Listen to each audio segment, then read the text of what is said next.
Лига любительских клубов существует уже не один год. Соревнования проводились по большому футболу, а теперь стартовал мини-футбол. Алан Икаев не понаслышке знает, каково это – хотеть играть. Именно поэтому он вкладывает всю душу в Лигу любительских клубов.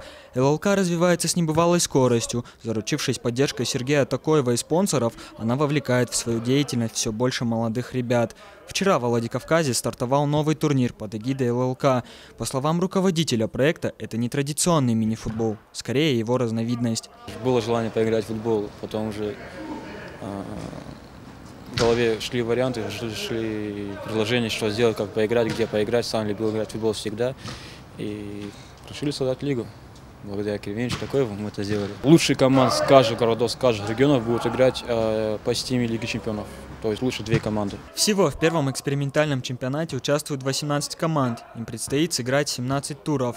Когда закончился чемпионат ЛЛК по большому футболу, игроки захотели продолжить соревнования, но на большом поле играть зимой невозможно. Выход удалось найти. Отдельно еще хочу сказать спасибо Алану за то, что он организовал сейчас в зимнее время по мини-футболу турнир, потому что большой футбол закончился, и нам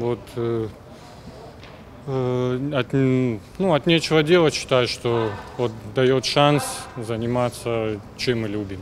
Уже следующей весной чемпионат ЛЛК по мини-футболу станет регулярным. Он стартует одновременно с основным турниром. Правда, футболисты получат возможность сыграть только в одном. Придется выбирать между большим и маленьким полем.